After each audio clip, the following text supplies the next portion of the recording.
Assalamualaikum warahmatullahi wabarakatuh. Alhamdulillahirabbil alamin. Segala puji hanya bagi Allah Subhanahu wa taala, Rabb semesta alam. Dengan kasih sayangnya kita masih diberi iman, Islam dan waktu. Ya, waktu salah satu nikmat terbesar yang sering kita abaikan. Salawat dan salam semoga tercurah kepada Nabi Muhammad SAW, manusia terbaik, panutan utama kita semua.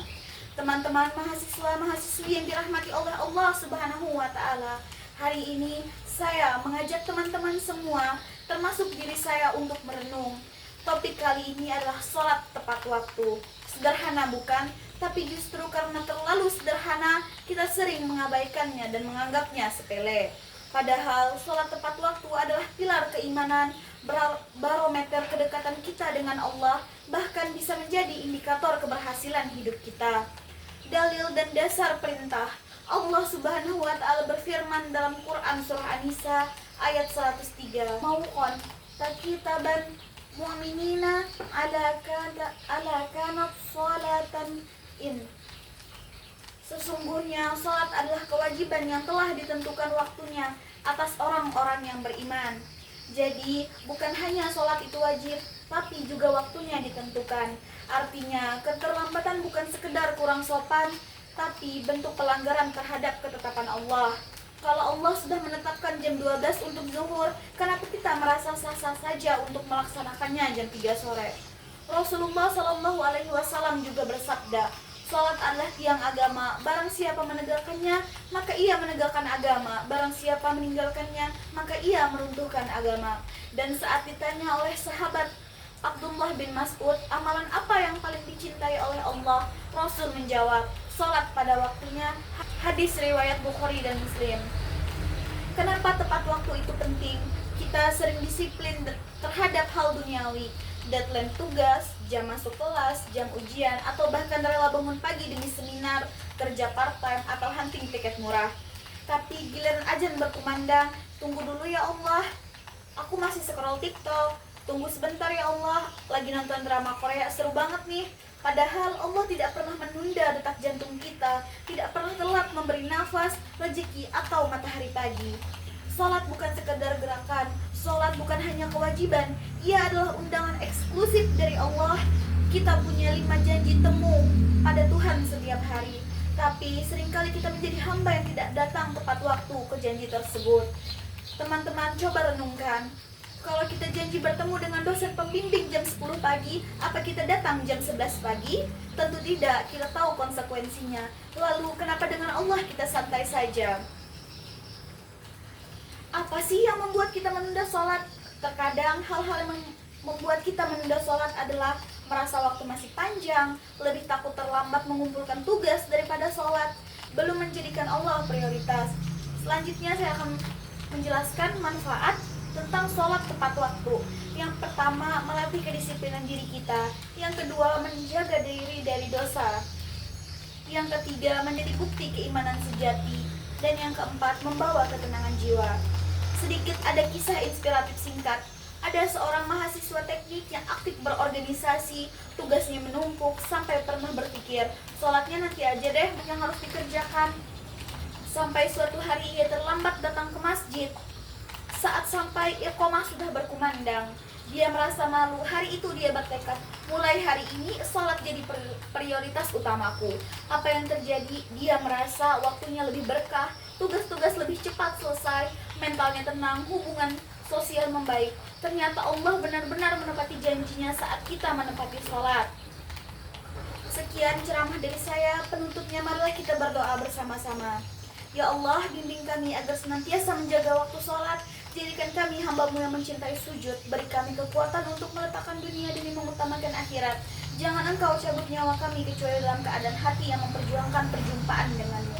Alhamdulillahirrahmanirrahim. Teman-teman, kita tidak tahu, mungkin sholat yang kita kerjakan sore ini adalah yang terakhir. Jangan sampai kita menyesal karena sering menunda perjumpaan dengan Allah. Mungkin itu saja, kurang lebihnya saya mohon maaf. Wabillahi taufiq wal hidayah. Wassalamualaikum warahmatullahi wabarakatuh. Assalamualaikum warahmatullahi wabarakatuh. Di sini saya akan membacakan surah Al-Ghasyiyah.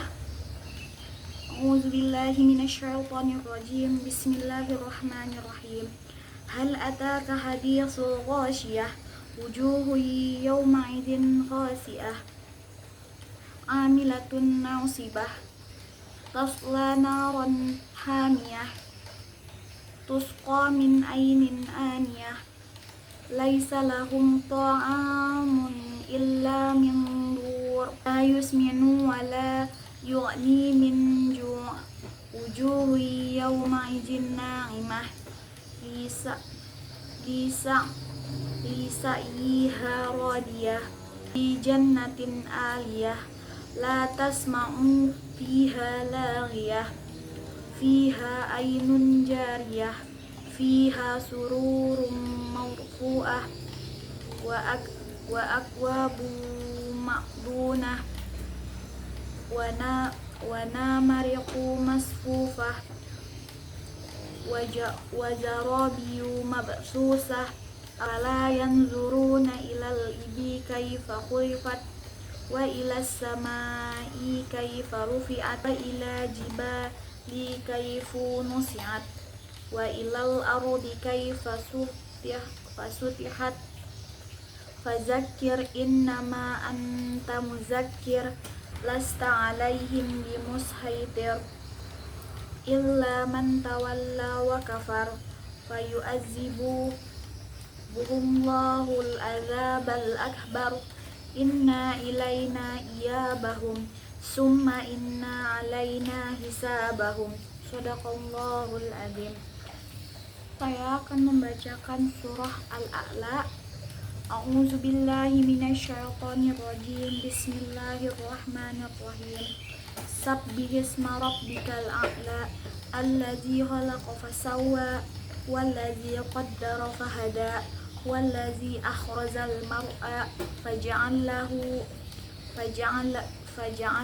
ghutha'an ahwa sanuqri'uka fala tansa illa ma syaa Allah innahu ya'lamul zahra wa ma yakhfa wa yunassiruka lil yusra fadzakir in nafa'ati dzikra sayazzakaru man yakhsha wa yatazanabul ashqa allazi yaslan naral kubra summa la yamutu fiha wa la yahya qad aflaha man tazakka wa zakara isma rabbih fasalla bal tufsirunal hayatad dunya wal akhiratu khairu wa abqa inna hadza lafi suhufil ula suhufi Ibrahim wa Musa. Saya akan membacakan surah Al-Syams. A'udzubillahi minasyaitonirrajim. Bismillahirrahmanirrahim. Wasyamsi wadduhaha wal qamari idza tallaha wa nahari idza zallaha wal laili idza yaghshaha was samaa'i wa ma bannaha wal ardi wa ma tahaha wa nafsin wa ma sawwaha fa alhamaha fujuraha wat taqwaha qad aflaha man zakkaha wa qad khaba man dassaha kazabat su'udu bi taqwaha izin ba'asqa asyaqaha faqala lahum rasulullahi naqatallahi wa suqyaha fakazabuhu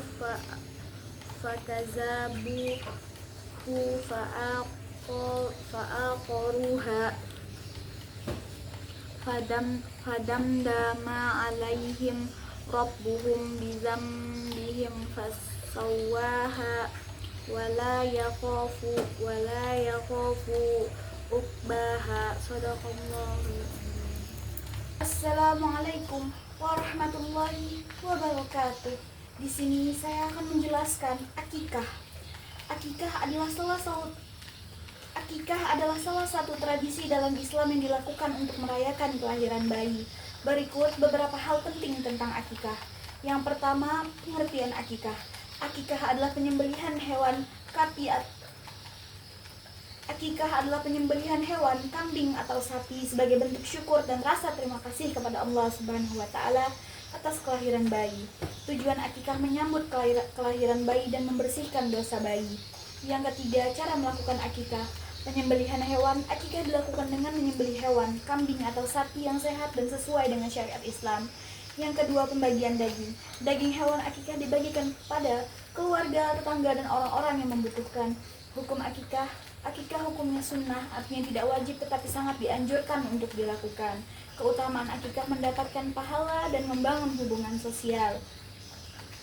Kesunahan menyembelihnya, menggunakan pisau tajam, menghadap kiblat, membaca takbir dan memotong urat nadi. Adab menyembelih, menjauhkan hewan dari pandangan lainnya, tidak mensyarafkan pisau di depan hewan, menyembelih dengan cepat dan tepat. Dengan demikian, menyembelih dalam Islam memiliki adab dan kesunahan yang perlu diikuti untuk memastikan proses penyembelihan yang manusiawi dan sesuai dengan syariat Islam. Mungkin itu